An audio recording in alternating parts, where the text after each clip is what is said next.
بسم الله، ازيكم يا جماعة؟ عاملين ايه؟ عايزين بقى النهاردة نبدأ يوم حلو كده بأمر الله. النهاردة هنعمل ممبار وهوريكم ازاي الخلطة بتتعمل حلوة، وازاي كمان تقدري تشيليه في الفريزر وتخزنيه عندك ويفضل زي ما هو، ولا الرز يعجن ولا يكسر ولا اي حاجة. طريقة سهلة وبسيطة وحصري بأمر الله. يلا نبدأ. انا هنزلكم فيديو تاني للتنظيف عشان ما اطولش برضو الفيديو ده عليكم. انا مقطعه البمبار، انا حتى بحبه طويل شويه، وانا بقطعه كده بعد ما يتسلق عشان احمره. عادي، عايزاه زي ما هي تمام. الحجم ده بتاعك انت. بصوا بقى المقادير اللي عندي. انا عندي بصلتين كبار، وعندي 4 طماطميات، وحطيت قرنين فلفل حراق لو الحراق ده تستغني عنه لو عندك اطفال، وحطيت معاهم قرنين فلفل رومي كبار كده حلوين. التوابل بقى بتاعتنا، البهارات بتاعتنا: فلفل اسود وكزبره، معلقه فلفل اسود، معلقه كزبره، ومعلقه بابريكا، ومعلقه وسنه كمون صغيره قوي، والسبع بهارات، والملح بتاعك انتي. خلاص، معلقه من كل حاجه يا جماعه، معلقه كبيره تمام عشان الكميه دي على كيلو رز. خلاص، حطيت التوابل دي كلها، والملح بتاعك انتي تدوقيه.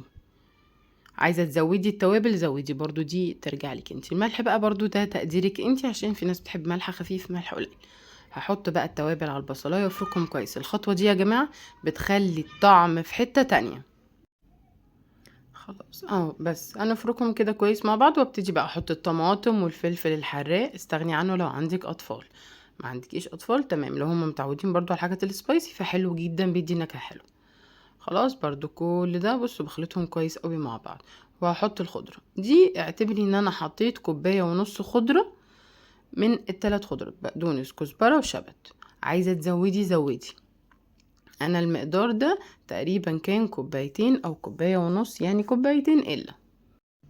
بس هرجع برضو اكمل واحط الفلفل كله على حسب برضو انتي بتحبيه. ده حاجه من عندي انا، بس جربوه يا جماعه صدقوني والله ما هتندموا. في ناس بتحط عليه بس الحاجات العاديه. وحطيت نص فنجان زيت. انا لما احط الرز احس ان هو محتاج هحط له تاني.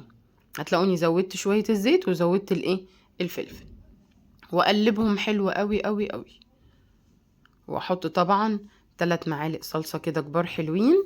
انا دول كانوا اخر حبه عندي معلقتين، بس زودت بعد كده. انا كنت مش عايزاها يعني لونها غامق كده كده، كانت حلوه قوي. بس كده الخلطه دي جاهزه معانا يا جماعه. على فكره الخلطه دي والكميه دي كانت على كيلو ربع بمبار. خلاص.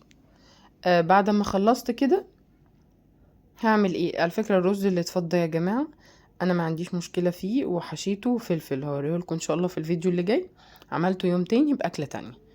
يعني اللي هيتفضى عندنا هينفع. حد يقولي لا ده الرز كتير والكلام ده كله، لا طبعا. اهم حاجه وانتي بتعملي ما تخليش الرز كتير في البمبار.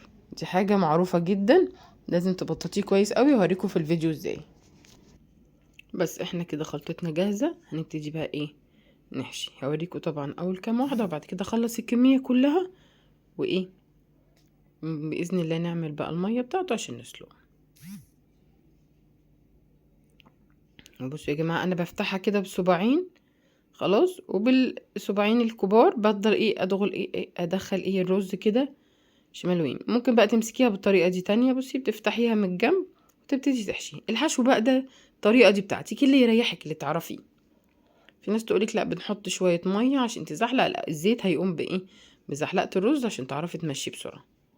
بصوا يا جماعه ببططه خالص، وعلى الحروف طبعا يا جماعه ما يبقاش فيه حاجه عشان ما يطلعش. تمام. الناحيه التانية بقى محتاجه احط شويه رز. كل الكميه هعملها بنفس الطريقه دي.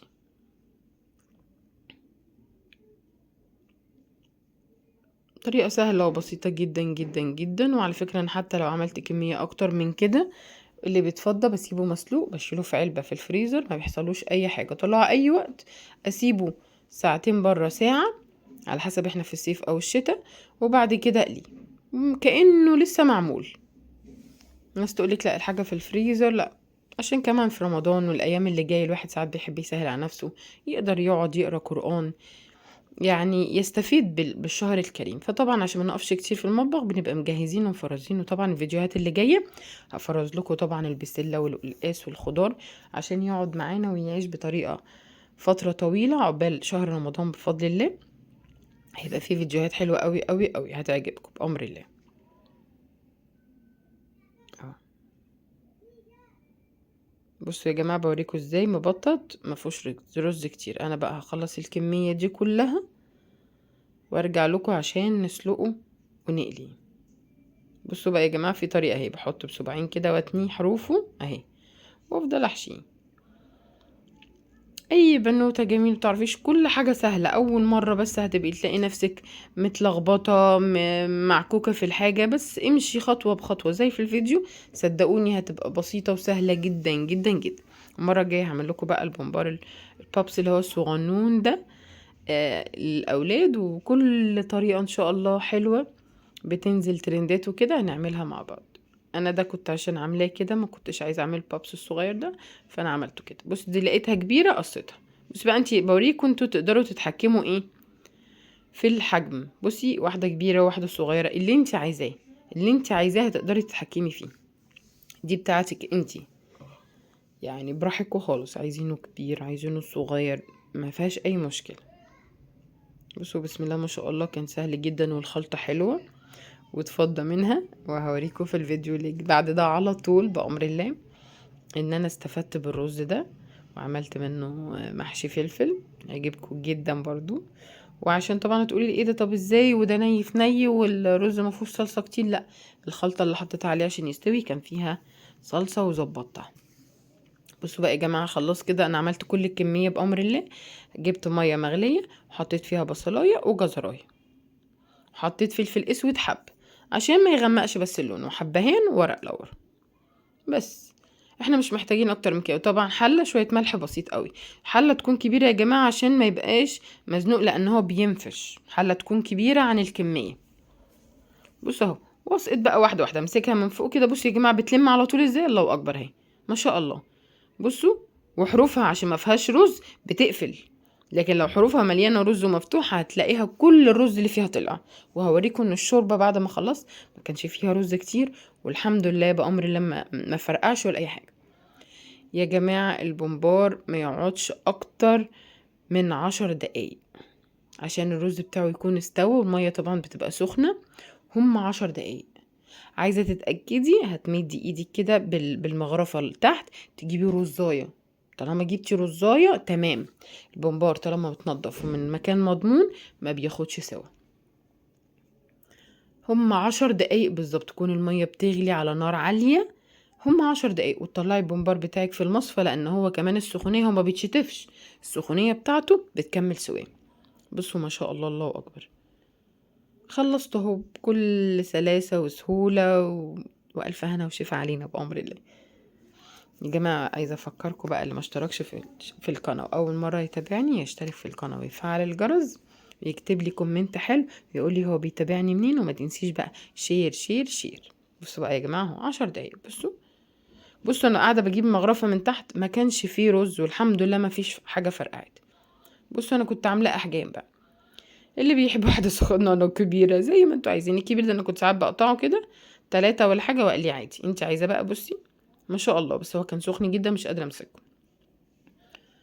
بصوا حلو ازاي وما فرقعش والرز مستوي وزي الفل. والجزر على فكرة ده يا جماعة بيبقى طعمه حلو جدا. في ناس بتحب طبعا شوربة الممبار بس طبعا هي بتبقى تقيلة شوية مش اي حد بيقدر يشربها، او الرز اللي تحت ده طبعا الناس القديمة الجميلة دي اهالينا عارفين.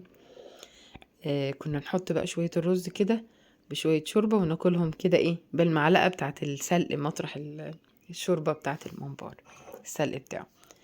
انا اهو جبت زيت وهقليه اخلي لونه كده يبقى حلو اهو بسم الله ما شاء الله. بصوا يا جماعة ما بياخدش، وهوريكم يعني قد ايه كان جميل والرز مستوي وما اخدش ثواني. بصوا ولا فرقع مني الحمد لله ولا واحدة فرقعت ما شاء الله ما شاء الله. بصوا دي كانت بتعصلج معايا بس مفيش حاجة تعصلج معانا. بس بقى نعمل ايه بقى بس كده عشان ايه نعرف نزحها كده. انا قليت بقى اللي قليته والباقي لان ايه بقلي في وقت الاكل عشان لما يقعد بقى فاهمه القرمشه بتاعته والكلام ده كله، لا احنا عايزينه يفضل مقرمش. فقلي وقت ما يكون كل فرد هياكل او الكلام ده كله. انتي عملتي بزياده كميه اهو بسم الله ما شاء الله كان جميل جدا. اي كميه زياده حطيها في علبه بلاستيك من علب الجبنه او علب التلاجة زي ما انتي متوفر عندك، وهتشيليه في الفريزر. هيقعد معاكي من شهر لشهرين ومش هيحصل له اي حاجه. بصوا بسم الله ما شاء الله، انا شيلته وبعدها استخدمته، هوريكم برضو في فيديو بعدها استخدمته كان كويس مفهوش اي حاجه. الف هنا وشفا عليكم.